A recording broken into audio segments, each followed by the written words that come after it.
What's up, and welcome back to Opposites Attract Podcast. This is Sonja Ramirez, your girl, and I'm sitting next to Miguel Ramirez. What's up, everybody? How was your day? How was your week? How is your life? Going.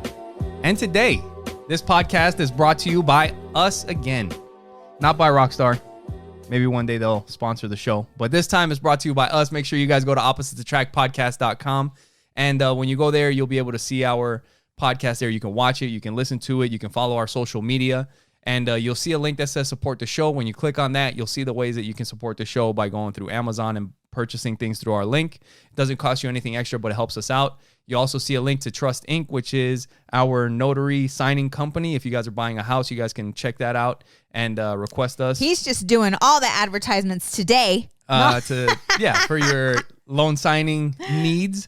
And then look at you, you're hired. Yeah, look at that. I might even start to pay you. We're also affiliates with Pinwheel, which is the best smartphone available for kids. If you guys want to check it out and learn more about it, you can go to pinwheel.com. We'll talk a little bit more about it later on in the show. You can use our promo code if you want to try it out, OAPTEN, all together, all in caps. And we also work with buymeacoffee.com/oppositepod, which is where you guys can buy us a virtual coffee, and we'll tell you more about that later. So what's up, babe? All right. So before the show, Before the show, Sonja was making fun of me saying I look like a fucking Easter egg. That's what she buys me a shirt, and then when I put it on, makes fun of me while I'm wearing it. Well, I just looked in the camera and you look lit up, but I think it's because it's, the lights that we have going on now. It kind of brightens you up a bit. I'm excited. You look neon. You look the camera. You look like you're wearing neon orange. Yeah. I haven't worn this in forever. And for those of you that only listen to the show, you guys can check it out on YouTube and on Facebook. Like we said, we got some new additions to the studio here. We got some LED lights, so I'm excited to see how that looks on the screen. But yeah. So before the podcast, I'm sitting out there because I've been feeling a lot of resistance, just a lot of resistance in what? Just in everything. And so my emotion, my mindset, everything's kind of like off track, just off track. So I'm sitting in the backyard and I'm getting myself together, and I come have a seat. And we're about to start the podcast, and I see that you posted right before I posted, and your post we were posting at the same time. Right. Yeah. And you're all excited about, the whole new setup, and got a picture of our new camera. Yeah, and the I put a post about me woo-sign and letting shit go and pushing forward. Yeah. We're different. That's why we're opposites attract. We're different. So... But it's been a good week. Audrey, they both actually had tests. And they've been testing this week. They both feel good, about. How do you feel about the testing? Man, how do you feel I was never a good test taker. These are like the state tests, right? Yeah. I was never a good test taker. And not only that, when it comes to education today, it sucks. I'm sorry. They're not teaching our kids what they need to know. Look, they're learning the same shit that we learned. Not even. Have you seen the fucked up math that they have them doing now? Oh, yes. But I'm talking about like just everything. I think that our education, our system needs to be updated. Oh my God. Hell yeah. I don't get it. I don't understand it. And the shit is, there's changes that need to happen. You know what? There's something, I think I mentioned it on here before, and if I haven't, or if I did, it's probably been maybe a couple months or whatever. But when we first started looking into that whole dyslexia thing, and there was something that I found out that made a lot of sense, or something that somebody explained that made a lot of sense to me. And they were talking about how people used to learn things back in the day. And back in the day when we were in small communities and there wasn't like organized education and all that kind of stuff, I'm talking about like way back, people would learn things by doing things with people that knew how to do something. So if you wanted to learn how to farm, you had to go with the farmers and they would teach you how they did it. Makes sense. If you wanted to learn how to hunt, you had to go with them and learn how they did it. So the majority of people would learn by doing. But when we started getting into communities and civilizations and that sort of thing, people started thinking like we need to come up with a system to teach like groups of people, large groups of people or whatever. So that's when like the whole school sit and like sitting down in rows, and then there's an instructor in the front. And the thing is that there's a large percentage of people that don't learn that way. Right. You know, and it's so crazy that it's not more well known, or it's not more of a common sense thing. You know what I mean? That not everybody just sits at a desk and you just blah, blah, blah, blah, blah, and they just write it down and it just soaks into their brain and now they're geniuses. It doesn't work that way. You know what I mean? And maybe it hasn't changed because people aren't pushing for change. Yeah. And well, I was asking you about the testing, right? And like how you feel about the testing. I don't know if this makes me a bad parent or not, but we're sitting here. No. But we were actually like sitting right here in the studio office area. And Joey's sitting on the couch kind of like where you're sitting. And I'm working and I'm telling him like, hey, I was like, hey, I know you have some testing going on. How do you feel about it? And he was like, oh, it's boring or, whatever. And I was just kind of thinking, and I also know like kids stress out about that stuff. Yes. Like they stress out about the school tests, and the schools have their stupid standards that they need to fucking maintain. Like it's not like they give a fuck really about the kids and them getting smarter and better and preparing them. It's like they got to meet these requirements. And as long as this many kids pass or this, like their numbers are good, they're good. You know what I mean? Not all teachers. Not everybody. There's some really good. No, Joey has a really good teacher. No, he does have a good teacher. I'm talking about like the system in general. Oh, got it. Okay. You know what I mean? Okay. Yeah. The system in general. It's like you got to meet these requirements, and as long as they're doing that, that's all they really care about. Mm-hmm. You know? Sounds familiar, doesn't it? Yeah. And obviously that's not the same, because I was telling Audrey, like, she's had some great teachers, and mm-hmm. it's not all the same.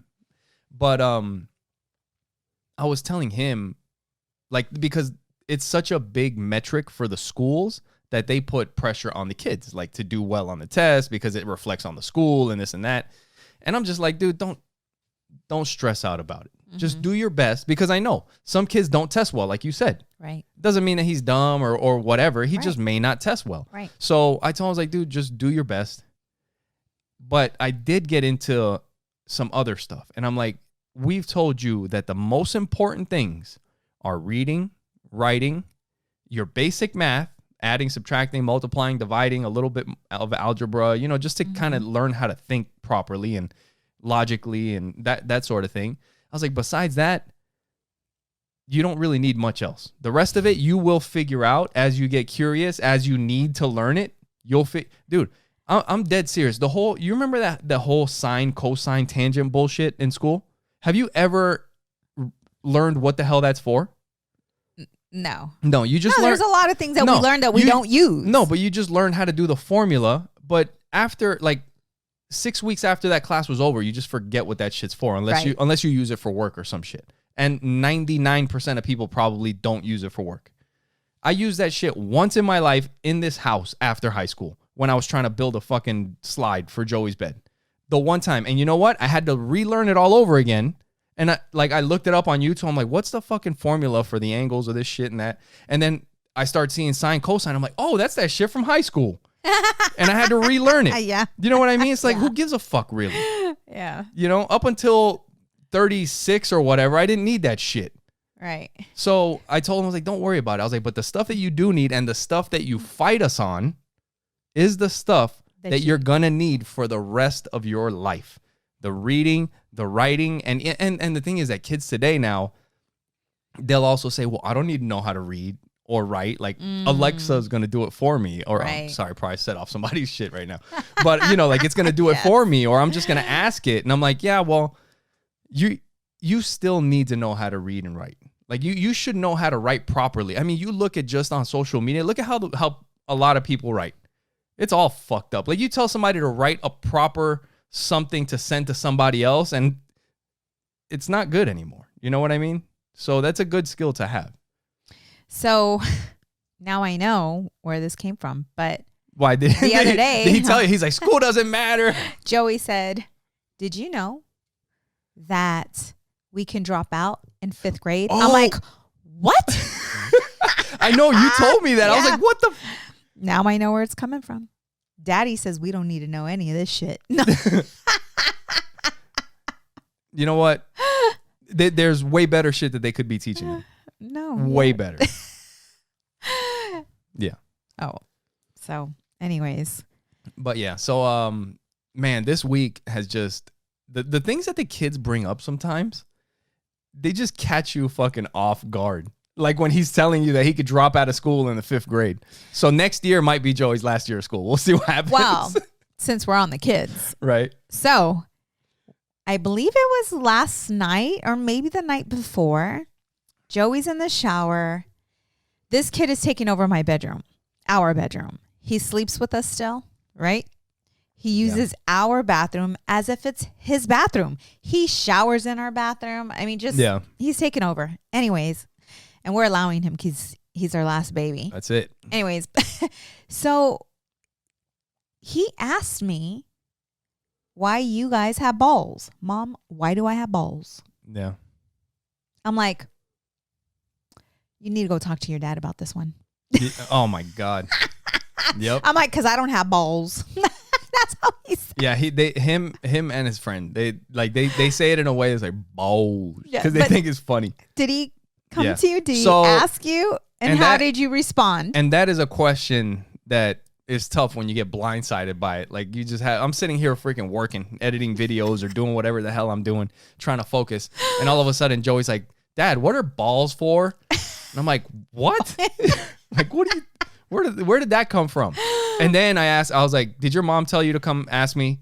And she's like, yeah. I was like, yeah, I figured. Well, no, because he asked me. Well, I know. That's a thing for me to explain to him. But I figured that because he wasn't with me asking me questions and then all of a sudden, where did balls come from? You know, he came down the stairs, no other questions before that. The first things out of his mouth was, Dad, what are our balls for? And I want to know your response. Is there some cleaning up I have to do? No, well, this is another, we got to go back to this every single time. Okay. When kids come up to you and ask you questions like that, the best thing to do is turn that shit around and ask them. Right. Do not start fucking giving up information because you might start giving up some shit that they did not know. And then you're going to have to start answering more questions that you did not want to be answering. Like what I did last night. Is that what you... But let's stay on this story first. Go ahead. So the first thing, I think I was gonna start saying something, and then I stopped myself, and I'm like, "What do you think balls are for?" And he was like, "I don't know." And then I just kind of told him, I was like, they help us make babies, and I can't remember exactly how we got into it, or how the whole conversation went, but that's kind of what it was. I was like, like women can't have a baby by themselves. And he's like, yeah, they need a man. I was like, well, the things that they need from the man to make the baby, it's held in our balls. That's where it is. And did you tell him the correct term for balls? No, I just left it at balls. Oh my God. Huevos. But yeah, so that's kind of what I told him. And then he was like, well, what did he say? I don't know if he asked, like, how do babies come out or some shit like that, man. Or whatever. And then as soon as he asked that question, I fucking turned the tables and I was like, you need to go ask your mom that one. But he didn't come. I know he didn't because we kept talking. We kept talking about other things, and I think it just kind of went away. So I think it's time. I mean, he's 10 years old. He's getting. And I think, what age is the right age to start talking to him about the birds and the bees? What age is that? This is about the age. This is about the age, and obviously he's getting curious. So now is where we have the opportunity to, like, we'll bring it up. Okay, so it's that time. Just fucking drop everything on him. We need to lay it on him all at once. Fucking start pulling up diagrams and shit. We'll just have him watch Big Mouth. Oh my God. Yeah, that'll teach him everything. But so we just kind of got into it, and oh man, what happened? Or did you feel uncomfortable? Like, how did you feel when that question came to you out of nowhere? Because you weren't prepared. No, I wasn't prepared. And it's not something that we've talked about. Like, hey, I think it's getting closer. No, it just kind of happened. Exactly. So how did you feel? It caught me off guard. It really did catch me. It caught me off guard, and were you unsure? Like, no, I mean, because my thought was just like, hey, if he's asking, I need to say something. You have to find out what he knows. I have to find out what he knows, and then I can add to that. I don't have to kind of get into the whole entire thing, because I didn't get into.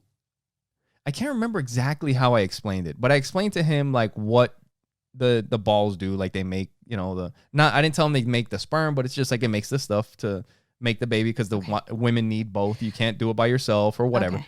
And but we didn't have to get into the whole fucking penetration and all that kind of stuff. You know what I mean? Like I didn't want to do all that because he wasn't talking about any of that stuff. So let's get into this because Adriana, listen, our kids are going to learn about everything, whether you teach them or a friend teaches them or talks to them and tells them. And so with Adriana, now this was out of our control. She was only in 4th grade. Yeah. When this little boy who has gone through his own issues. Yeah, some issues. And was introduced to sexuality at a young age. And this little boy introduced the conversation of private parts and sex to Audrey. You see, and that's the difference is that with her, the whole thing was introduced. Because Joey's not asking about sex. Right. He's just asking it like, hey, what are these dangly things between my legs? Like, what is this for? You know? Right. And so I know that this is a very touchy, uncomfortable conversation to have with your kids, but you want to make sure that you are the one having these conversations with your kids, because if you're not, they're going to learn it from someone else. And they're going to tell them things that you may not want them to know or want them hearing about. Right. Yeah. So this is, a conversation that we are going to have with Joey probably soon. And like you said, it's one of those things that's awkward, but it's kind of like everything else that we were talking about before the show. All the things that we know that we should do that we don't do, right? And I think that's one of them too. I'm just talking about in life, like in our business, in a lot of different things, that there's things that we know we should do or should be doing and we don't do it. But there are things that we don't know that we should be doing that we're not aware of because it's... But what I'm saying is that when it comes to this topic with parenting and kids, oh yes, this is one of those things that I think for a lot of parents, it's just awkward and they don't want to deal with it. So they just don't say anything. They would rather, when your kid asks you like, what are balls for? They, change the subject or avoid the question or do whatever instead of, just engaging and like giving them a little information and, Well, he did. I think this is when I don't know if we were laying him down, but we are playful with our kids. We like to have fun with our kids. And I think you were in the room. And I told Joey, I'm like, well, you came from your dad's balls. Yeah. Because that was after the conversation that I had with him. And he started laughing. Yeah, his laugh, kids laugh. Boys are so cute. Boys are just hilarious as shit. They say things off the wall that girls would never say. So here comes our little sweet little girl. Wait, before she comes in, he's talking. He starts laughing because you told him that he came from my balls. Right. And then he says, because he's got testing the next day in school, he's like, I'm going to tell all the class students that they are balls. That's the way. You better not. That's the way he was saying it. He's like, they're like an actual. I don't know if he thinks that they are a ball that turned into a person or something. No, I think. Well, he says things just to be funny and to make people laugh. He does say things to be funny, but he was like, "I'm going to tell them that they are all balls," and I'm like, "Joey, you fucking better not go to school and tell the kids." And I was like, "We're going to get a call from school tomorrow." Right? And then his sister came in. Yeah. So here comes our little conservative. Our daughter's pretty conservative. Okay, she comes in. She told you to go fucking put a bra on today. Yeah, she did. She's like, Ma, go put a bra on. See your nipples. She comes in and Joey tells her, hey, Audrey, you came from dad's balls. Yeah. And she's like, what? See, that's what I'm saying. Boys are so immature. But then she started laughing. Yeah. But it's just kind of like an inside joke. But we need to make sure that it stays an inside joke. Because I could totally see Joey going to one of his friends and telling him, hey, did you know you came from your dad's balls? And then that, student. Yeah, that's trouble. We got some explaining to do. So we need to make sure that when we play with the kids that we let them know, that these conversations are supposed to remain in the house. Yep. Not outside of the house. Oh, man. Yeah, that was funny. That was just cool. like that one time. Okay, so Joey's in preschool. Okay. And I get a call. Oh, yeah. And this call goes something like this. Miss Ramirez, just checking to see if Mr. Ramirez, is talking to Joey about masturbating. Yeah, and this is some crap. This is preschool. Something. And I'm like, excuse me? He was like 5 or 4 at the time. Yes. And I guess Joey had mentioned masturbating at school. Yeah, at preschool. And I end up finding out, was it preschool? It was preschool. That you were watching Transformer with him? No, it wasn't. It wasn't that I was watching it. I think, I might have been watching with him. I might have fell asleep or whatever, but he loves Transformers. Always has. And in the first Transformers movie, there's a scene where the main character, the boy, is trying to hide in his room with his Transformer and the girl that they're running around, doing whatever with. And he's all sweaty because they've been running from the Decepticons or whatever. Right. And his mom knocks on the door and opens the door and he's all sweaty. And she's like, oh, my God. Were you masturbating? And he didn't know what the hell that was at that time. He just loves Transformers. And out of a fucking 3-hour movie, that's the one. The one word that stuck Yes. was fucking masturbating. I was like, are you kidding me right now? Oh, my God. That was hilarious, though. When I received that call, I was like, what? Dude, I don't understand though. But like, what are the chances that, for real, like if you don't know anything about any of that shit, right? In a 3-hour movie, the one word that stood out was that. That's crazy. So Miguel's doing a great job parenting. Yeah, and then when my telling, hey, don't worry about the state test. Nobody gives a fuck about that, Yeah, I'm doing a bang up job over here. Oh no. No, kids are hilarious. The things that they say. I was reading a book. Joey and I were reading The Dolphin Tale. And did you hear us just laughing our butts off? Yeah. It was so cute. So he's laying in front of me and we're reading the book.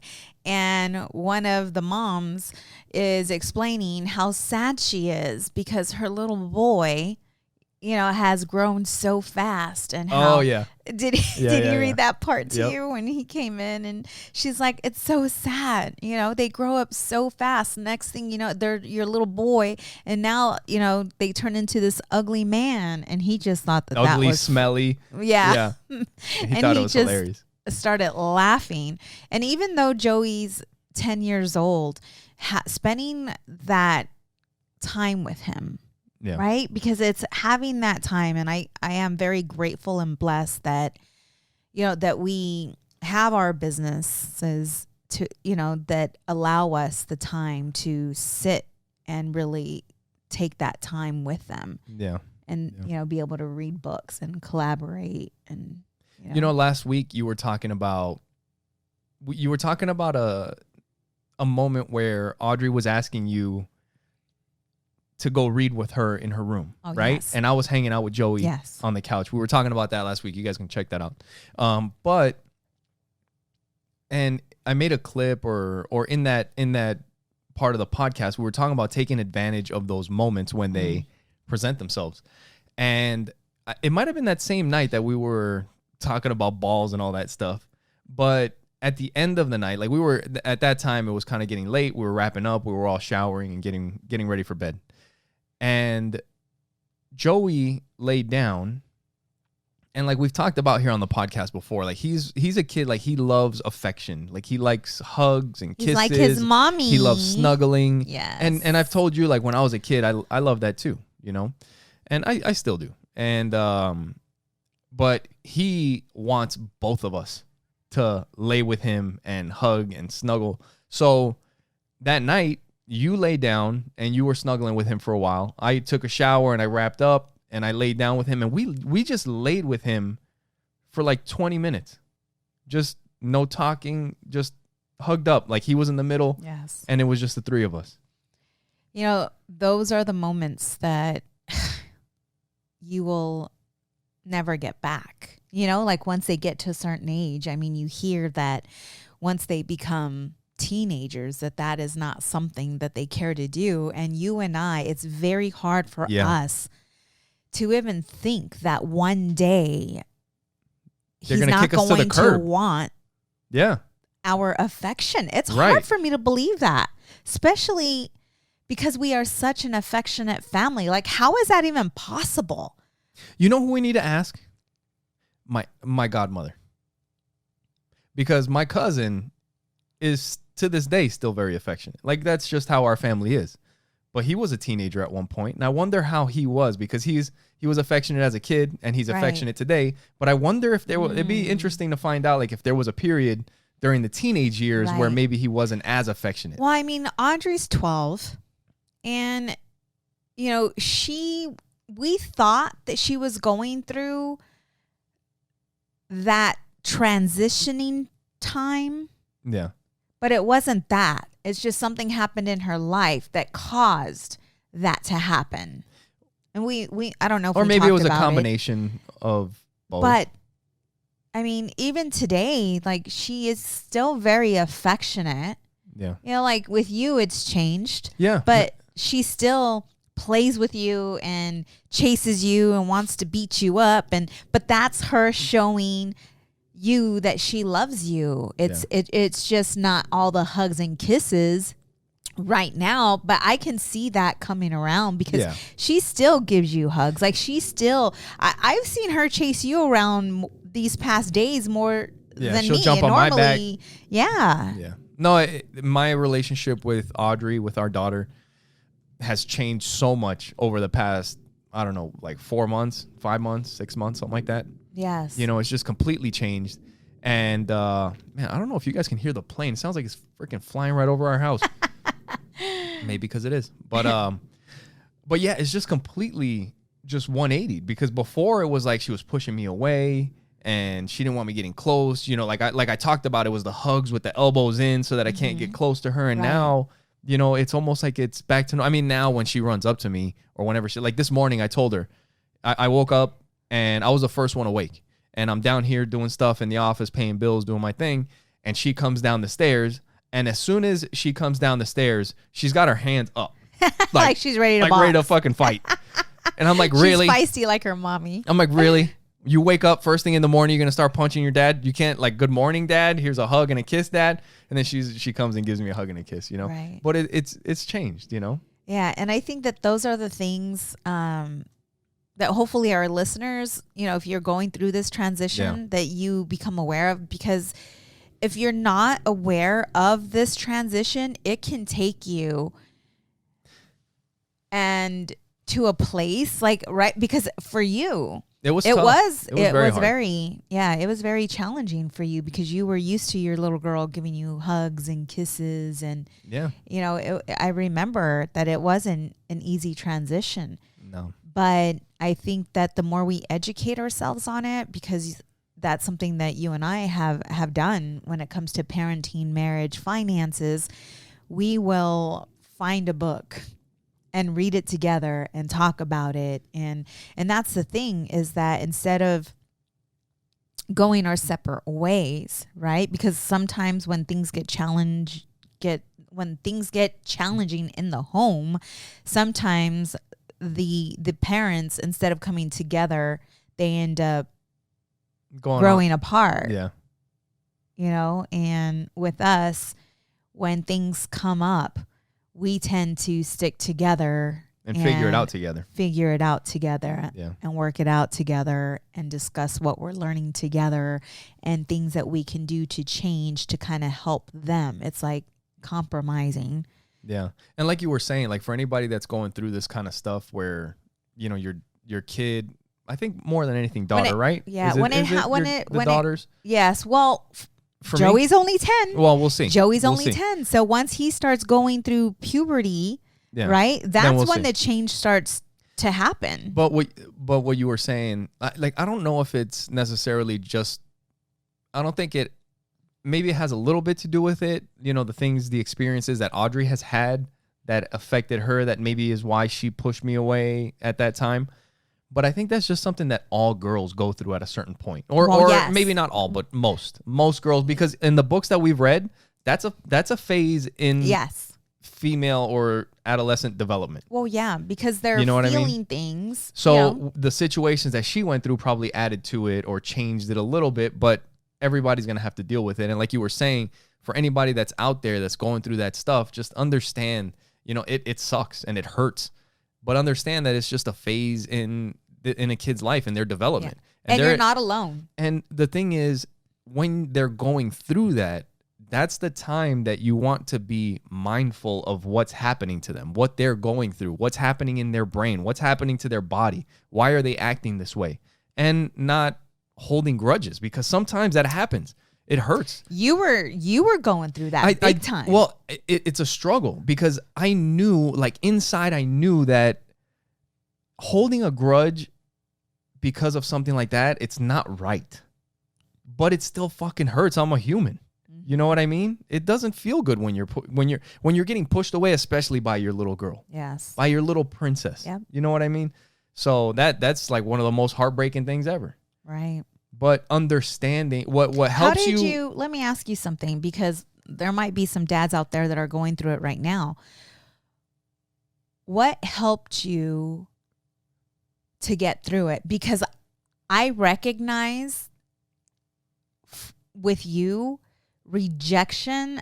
I mean, nobody does good with rejection. Yeah. But being rejected from your baby, like, what are some things that you did? What are some books that you read or listened to that helped you get through that? What are some things that you did? I don't know. That book Untangled, I was listening to that book at that time. And there was things in that book that were talking about that at that time. I don't remember. And I'm talking about the inner fight, because I know, I know that you and we read Untangled. We read Raising Lions. I don't think Raising Lions had much regarding that part of a girl's childhood, because Raising Lions is more like it's like the, I don't know if it's like parenting techniques that it's just male, female, doesn't matter. Right. Where Untangled is for girls growing up. But I think for me, listening to that book, it's searching for the answers, for one. Like when something's happening like that, I was frustrated, I was hurt, being mindful was a huge thing, because when you are hurt, when you do feel resentment, like, I mean, I'll say, like, there was times when she would reject me that I would feel that resentment. You would get angry. And I'd be like, you know what? Fuck it then. Yep. Kind of thing. Mm-hmm. But that's my daughter. Like maybe in that moment, I'm like, you know what? Fuck it then. But then 30 seconds later, it's like, you can't be that way. Like, I'm the adult. I'm the parent. You know what I mean? Mm-hmm. You can't be that way. But that's the mindfulness part. Like, just really processing and thinking about what the hell's going on and understanding. Like, in that moment, that's the thing, is that the meditation, the clearing your mind and all that stuff is great. But sometimes you really got to sit and think about what the hell is going on. Because if you sit and think about all the different things, you'll come up with different solutions. And if you're looking for answers, you'll also come up with different solutions. So it was a combination of reading the book, being mindful, and looking for answers. Because I know I looked up stuff on YouTube, I looked up stuff on the internet, like just girl development and when they're pushing away and all that kind of stuff. And it's like, okay. And when you start to learn about it and you start to understand, it's like, oh, I'm not anybody special. This happens to everybody. Oh, and you start to get some, not empathy for what they're going through. You know, they're a little kid. They're going to school. They have all these different emotions. They have all these hormones running through them. Their brain development's happening. Like, it's just so much going on. And I'm sitting here feeling resentment. Like, fuck it then. You know, whatever. Next time you come around, I'm not going to, you know what I mean? Yeah. It's the wrong way to, you know, to handle it. And sometimes for maybe someone that's listening or watching, that could be a trigger for someone. What do you mean? Rejection. Oh, yeah. Oh, yeah. From their past. From their past. Yeah. And when you have that on top of what you're going through, there's additional healing that has to take place. So if you maybe did not have a mom or, you know, a parent in your life, and you have felt rejected as a child or abandoned as a child, that there is a huge trigger. So there's so much healing and time that, yeah, you know, dude, I can't. Yeah. Now that you mentioned that, like if I had an issue with like rejection, being rejected by your kid, like that already sucks. But if you have that, like that you need to work out, I don't know if that and would a be lot even of worse. times though, you're not even aware of it. Yeah, true. Like you're not aware of these past triggers or traumas because you haven't even given it time. So when it comes up with your child, and if you are working on becoming more aware and mindful, you will start to connect those dots. Do you think we, like, I'm not saying like we, but like we as people maybe sometimes dwell too much in the emotion of things instead of why things are? Because I'm thinking like what you're saying with this whole rejection thing. I think one of the reasons why, I mean, it was still hard no matter what, but being able to work through it was the processing, is not dwelling in the emotions that much. The emotions suck. You feel them. They're there no matter what, but not staying in those emotions fucking all the time. Whenever she comes back around, I'm going to be fucking pissed again. Right. No, it's like, all right, this fucking sucks. These emotions suck. Being rejected sucks. Right. Why is this happening? Exactly. The emotion is the alarm. That's every time I am feeling depressed or anxious or stressful or that's it. Jealous or any of those negative emotions, it's an alarm. It is, hey, this is something that needs to be worked out. Yep. Recognize it. Recognize it. Accept it. Take it in. Don't hide from it. But, okay, what do I need to do to fix this? Yeah. That's a great analogy, because the alarm, like let's say you're in a building and there's alarms going off. Mm-hmm. That shit is going to freak people out. There's people that are just going to be running up and down the hallways, just losing their mind. That's the way people are. Yes. But what you should probably do is realize that there's an alarm going off. What are we going to do about it? Exactly. You know what I mean? We need to start figuring, why is this alarm on? Mm-hmm. What can I do to address this situation or whatever? You know what I mean? And that's kind of the same thing. The emotions is the alarm, but you can't just run up and down the hallways fucking freaking out all the time. Nope. You got to find out what is the cause of this alarm and how can we fix it? And it doesn't happen overnight. It takes time. Right. I mean, you and I have gone through a lot of these alarms. Yeah. Right? Yeah. I mean, I'm going through all kinds of fucking alarms right now. Alarms going off. There's all kinds of shit going off right now in me, you know, and that's why it's like, okay, I hear them so loud and I feel them. And at times I become paralyzed because I don't know what to do. They're going off and I can hear them, but I'm not aware of these alarms. These are new alarms for me. Yeah. And so I have to step back and I have to recognize the alarms. And the way I handle it is pen and paper. You've been right. Pen and paper. That hasn't always been it, has it? Or it's always been the answer. It seems like it's more always lately. been the answer, but I didn't recognize it back then. Do you understand? You just did it. Like I would just do it. Okay. But two, it's me meditating. It's talking to God. It's, continuing to work out, because a lot of times when I become paralyzed, I become paralyzed. Yeah. And when I become paralyzed, I don't want to think about anything. I'm like, what show can I dive into so that I don't have to think about this? I don't want to think about this right now. I don't want to face this right now. What show can I get into? That's that procrastination. It's the resistance. It's the resistance. Resistance comes in so many different ways. How can I numb myself? Yeah. Right? How some people numb themselves with alcohol. Some people numb themselves with sex. That, and that's something I had to question myself, because a lot of time I'm very sexual. Right? Yeah. And so it's like, am I using sex as a form of numbing? Because sex, it feels good. Yeah, I feel wanted. I feel, right? So I had to go through that process. Yeah, but and it's 7 minutes, that. it's over. But it's not, what? No, I'm just kidding. Excuse me? Yeah, right. It's gonna take that long. Shoot. I would not be happy there. You know that. 7 minutes, my butt. 7 minutes in heaven.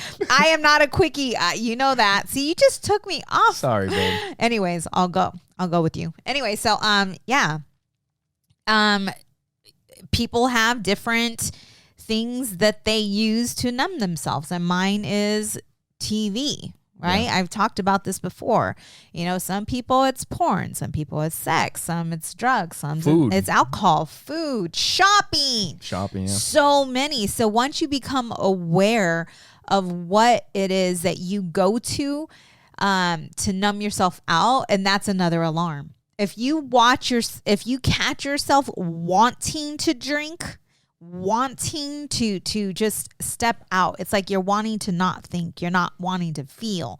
Those are also alarms. Why am I doing this? What's behind this? Yeah. And so I do check out every once in a while, but that can only go for so long, because now I know this is not healthy. Yeah. And I think a lot of times when we get into those things, it's I think YouTube is that for me. Like, I'll get into YouTube and just watch shit. So social media. No, that's one. Not so much social media. It's YouTube. Like, I could just watch YouTube videos about different. And the thing is that you know inside, like, you can bullshit yourself. Like, hey, I'm looking up videos about fucking video editing or whatever. But you could do that shit all day when you could be doing something. Like, you could actually be editing videos instead of watching videos. That's very good, because some of us do things we lie to ourselves. Yeah. We lie to ourselves, and we give ourselves these excuses, and some of the lies, it's a cover up. You know where I learned that? I learned that in Legal Shield.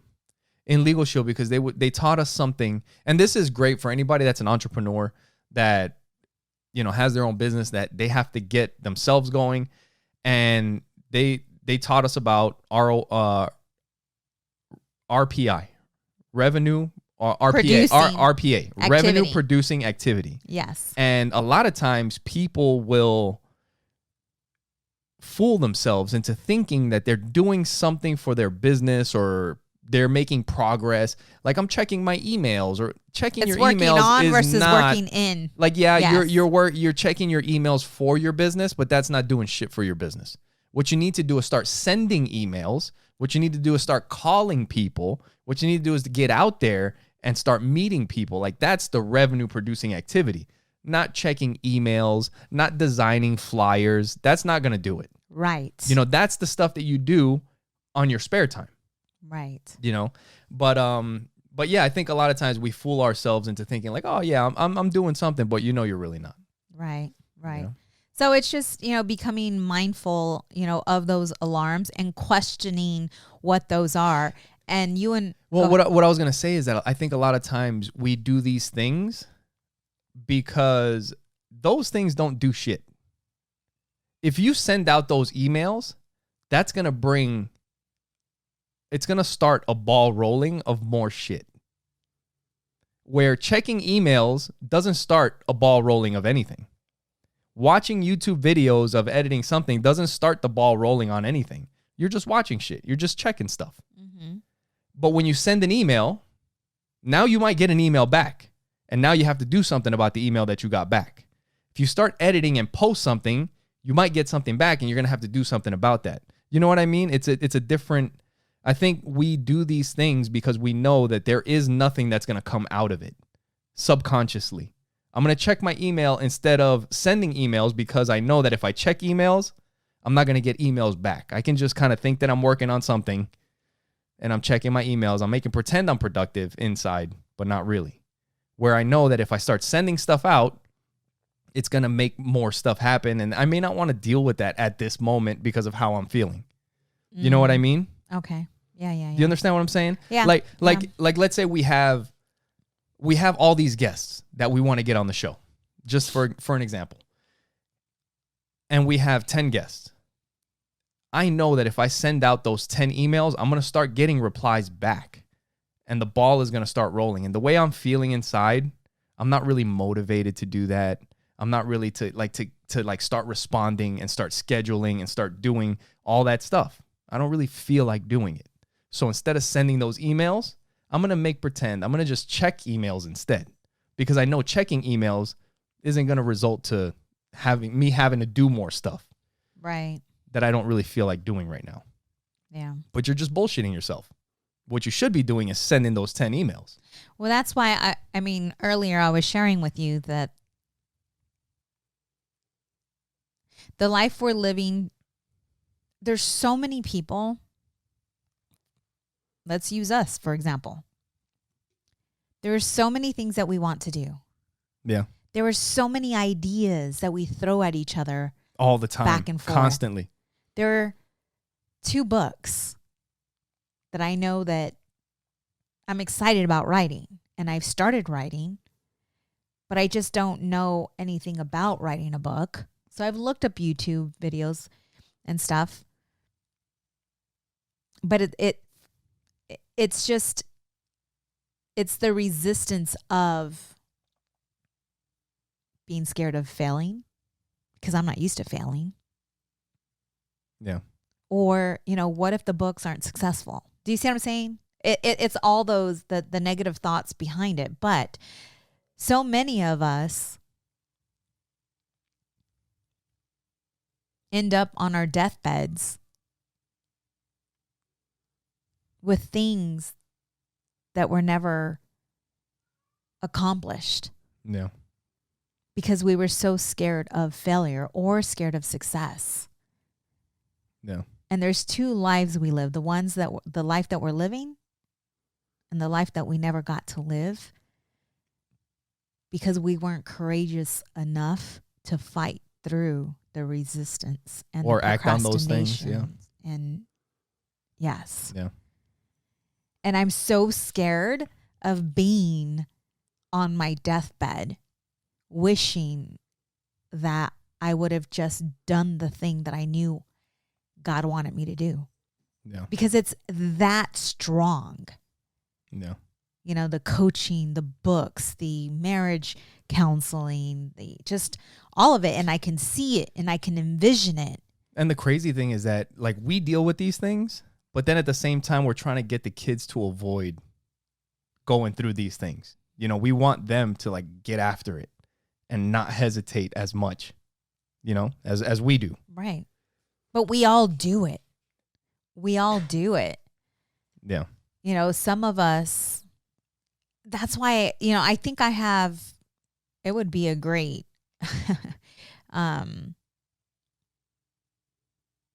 just to see the response from people. If fear wasn't a thing, where would you be and what would you be doing? If there wasn't a chance of failure, money wasn't. Yeah. I've an heard obstacle. that question before. I don't know. I gotta what would we do? I mean, just to get people's response, just going from person to person and asking that question. Yeah. And at least for what we're doing here, or businesses, or talking about doing something on the side, I've talked about before where it's hard sometimes, because especially when you have a job and people look at somebody that, I don't know if it's the case anymore today, especially after COVID, because so many people picked up side hustles during COVID. I don't think people really look at others like, hey, they're doing something on the side. Oh, it's no. like everybody's got some side thing going on now. Right. So maybe it's not the case that much anymore. But I still think that part of being successful, like you gotta claim it. You gotta call it out. You gotta let people know that I'm not gonna be here forever. Like if you keep that shit secret, it's probably not gonna happen. You gotta be confident in yourself and what we're doing enough to put it out there. Like this is not my end all and be all to do this for the rest of my life. If it's for you, great. That's awesome. It is for some people, but it's not for me, and that's okay. But the problem is inside our head is like, if it doesn't happen for us, I got to go back and see all those people that I told that this wasn't for me. You know, that's one of the hard things is like facing the people that you told you, like, I got bigger plans. And then when you go back, it's like, hey, look at Mr. Bigger Plans over here, still fucking working here, huh? You know, like that's the shit that people like, they feel like they failed. But you have to go, like, at least you tried something. Where did they go? Nowhere. They've been here the whole time. You were trying something else. You know what I mean? There's no shame in that. One thing that I know for sure, time is not our friend. Yeah, goes by. Time is not our friend. Yeah. You know, but too, I'm happy, and that's being content where you're at. Yeah. Is also, it's hard when you're at a happy place. You know, like our family, our finances, like I am at a happy place. And it's almost a sense of guilt of why are you reaching for more?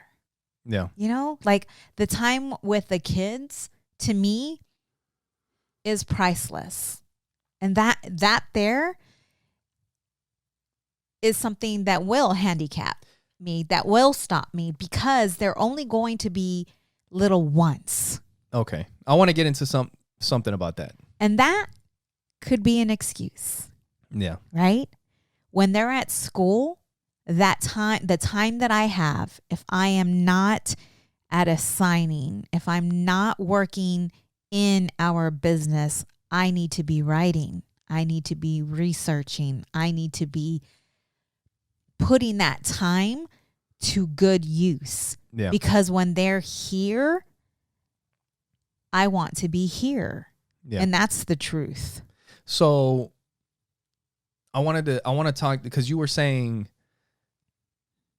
at a certain point, like now, there was a point where, I mean, I was working nonstop, overtime like crazy. You were working nonstop. And we've always made it so that one of us was usually, I mean, the kids had a babysitter for a little bit. But for the majority of their life, it was either I'm with them or you're with them. Yes. The entire time. Yes. You know, if you were out working, I was with the kids. If I was at work, you were with the kids. Right. That's just how it's been. And you were saying that we got to a point where now we have time that we can spend with the kids, and we have some money, and you know, things are going pretty good, right? So why reach for more? Why try to get to these different levels if, like, why not just appreciate what we have here? But before we do that, make sure you guys go to oppositesattractpodcast.com. Share it with the people that you know. Man, good thing we did it at the beginning, because the show's already, we're 53 minutes in doing freaking ads, but the show's not over yet. Still got some time. But make sure you guys go to oppositesattractpodcast.com. Like I said before, you guys can watch the podcast there. You can listen to it there. You'll find all of our social media there. You can find us everywhere at Opposite Pod. That's our handle, at the @ Opposite Pod, on all the different social medias. We're on TikTok, Instagram, Twitter, everything. You can also watch the podcast on YouTube and on Facebook, and you can listen to the podcast on all the different podcast apps, Spotify, whatever your favorite podcast app is, you can find it there. And if you can't, let us know, and we'll do our best to get it on there, but we're on most of them. And when you go to our website, you'll also see a Support the Show tab at the top. If you hit the menu button on the phone, you'll see the Support the Show link. When you click on that, it'll take you to our Amazon link. Anything that you purchase through that link doesn't cost you anything extra, but it'll help out the show. And you can also search Opposites Attract Podcast on Amazon, and you'll see our t-shirts, pop sockets, phone cases, like this one here. And and that also helps out the show, obviously. And when you click on that support the show tab, you also see a link to Trust Inc. And Trust Inc. is? We are a nationwide mobile notary and signing agency. So if you are in the process of selling, refinancing, or purchasing a new home, you can request Trust Inc. to be your signing agency. Yep. And you can go to Trust Inc. directly by going to trustinkusa.com. We're also affiliates with Pinwheel, which is the best smartphone available for kids out there. You can see all the text messages, call logs. The way it works is that you download the parent portal onto your phone. It has the software on a kid's phone. It's based off of Android. And every text message that they get, well, first of all the contacts have to be approved by the parent. There are no contacts on the phone unless they get approved by the parent. And any text messages that come through, you get a log of it. You can see everything on your app. You can see all the call logs. You have to approve the apps that get put on the phone. And the apps that are available through Pinwheel, they have their own proprietary store with apps that they pick, and they have a lot of different apps. But all the apps that they have on there are apps that make kids more productive, that help them out, that teach them things. It doesn't suck their attention. It doesn't get them addicted to the phone, trying to level up the games and get the new skins and, respond to notifications and keep the streaks going with the stories and the Snapchat and all that other stuff. It doesn't have any of that stuff, so you don't have to worry about it. And it's a phone that the kids can grow with. They can get it when they're little, and then you can change the apps as they get older so that it's more appropriate for them. But if you guys want to learn more and you want to give it a shot, you can go to pinwheel.com and use promo code OAPTEN for 10% off. That's OAPTEN all together, all in caps, and you'll get 10% off on pinwheel.com. And buy me a coffee. What's that, babe? If you would like to buy us a coffee or Miguel a beer, yep, you can go to Buy Me a Coffee. Yep, buymeacoffee.com/oppositepod. You guys can do that there. So you were talking about, why would we go for more, right? Mm-hmm. And you have these people, there's people out there in the world, at a certain point, it kind of reminds me of the CEOs of these giant companies, the bald dude with the cock rocket that shoots it up to the moon or wherever he's going. You know what I'm talking about? Mm-hmm. I don't want to say the name because then, he also owns the shit that we put this out on, and then we'll get freaking taken down. But it seems like for those people in those positions, it's almost like it's a game. You know what I mean? Because what the hell? You couldn't spend that money. I remember seeing a meme or something like that of how much money this guy has. And it's if he spent $5,000 a day from the time that Jesus was born, he would still have, I don't know how many millions or billions of dollars. And I'm like, what the fuck do you need that much money for? You know what I mean? To save the world. That's what I would do with that much money. There would not be one person starving today. Well, kind of like what I'm thinking. You were saying, why have access to water? True, but that's not what they do. They build cock rockets and they fucking shoot them to the moon, or they try to move to Mars or some shit. But what would your why keep building for you when we're in such a good place? It's just what I said. If we could. Man, if we were to become very wealthy, that's what I would do. I would serve. I would give. That would be my mission. Yeah. That's what I would do. Yeah.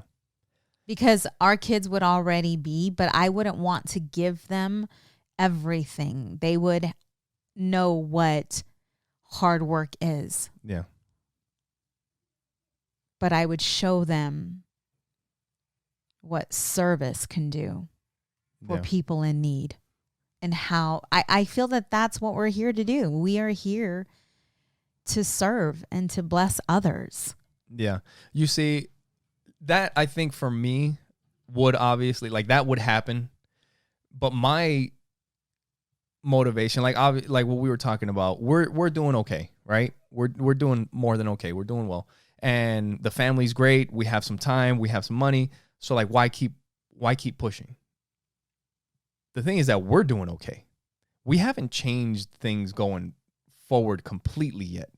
We're working on it with the kids just by their mindset. Yes. And I think that's important. That's imperative. That's what I was going to say is that is one of the most important things, because we're not, I mean, we are going to leave them something behind. But like we've said before, no matter what, look, if they're looking at what we're going to leave them in inheritance or whatever when we pass away, and they're counting on that, we fucked up. Exactly. You know what I mean? Because for me, like, my thought is always, I don't care what anybody's leaving me behind. That's not, like, it's great and it's nice. But that's, I don't know. It's not, it's not mine. It's extra. Right. Like, nobody owes me. It's not like, oh my God, they didn't leave me. It's like, no, they don't owe me anything. Right. They live their life. I'm living my life. Right. Doesn't matter who it is. You know?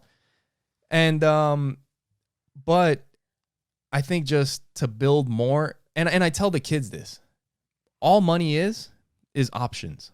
That's all it is. It's a tool. I tell the kids it's a tool and it gives you options. You know, when you don't have a lot of money, you have to go to certain schools. But if you want to go to a nicer school, you got to have some money. If you want to do certain things, you got to have some money. It's not that having money, or like people say money is the root of all evil. No, it just gives you options. It's a tool. And I think that for me is the reason to keep building, to be able to show the kids, because I think right now, like, they've seen some of the things that we've done, but when something really takes off and we're just doing only what we want to do in life, we're going to be way more successful than we are today. And that isn't even the reason for doing it.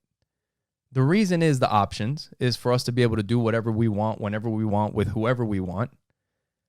But it's also to show the kids that it's possible. You know what I mean? It's not so much like, oh, I need all this money. But it's like, no, you don't have to live. What you're getting taught in school, kind of like what we started, right? Schools is a fucking assembly line. It's a factory to make employees. That's why they don't teach them the important shit, just to kind of bring it all back around. So it's the continuing to push for me more than anything is to show them that you don't have to live the way people tell you that you need to live. You have to go to work at 6 a.m. You get off at, 4 or 3 or whatever, Right. No, you can start a business. You can buy some stuff and sell some stuff. You can start something yourself. You can think and invent ways to make money. You don't have to go to a place and clock in and do that. That's fine. And if there's something that if you that's find what they want to do, that you're passionate about, then great. There's nothing wrong with that. But that's not your only option. There's a lot of different options. You know what I mean? Yes. So I think that for me is more why, we continue to push, and we got to, make things happen. Good stuff. What do you think, babe? No, I said that's good stuff. So I just want to, the reason for it, and it's almost like I have to give myself permission. I almost feel guilty even saying that. That's why I know there's still healing that needs to happen within for me and money, because to say we are going to be wealthy, it's like, or I want to be, allowing myself to be okay with that. What is it? What is it about being wealthy that is not? There's a guilt inside. I don't know what I don't know where it's stemming from. That's something that I'm working on. So what is it when you listening to a book called Soul of Money? Hold up. So when you picture yourself wealthy, are you like wealthy? Like you got jewels on and you're just sad because you're all wealthy. You got all this money and you're sad. Like how? Because the way I see it, being wealthy is like we're happy and we're also helping other people. We're doing things that we want to do with the people that we want to do it. But like you said, part of it is helping people. You know what I mean? I don't even envision us being wealthy. Okay. That's what I'm telling you. But if we were to get there, when we get there, exactly. When we get there, what excites me is that we're going to make the world we're going to give to the world. Like, that's how I feel. Like, if I had that dude's money. It's almost like we're going to get better together. Yes, exactly. And with that, thank you guys for listening. Thank you for checking out the show. Make sure you guys go to Opposites Attract Podcast. I think we just talked about that like 3 minutes ago. And share it with the people that you know. But yeah, so thank you for your love. Thank you for your support. And thank you for watching Opposites Attract Podcast. Where we get better together. Bye.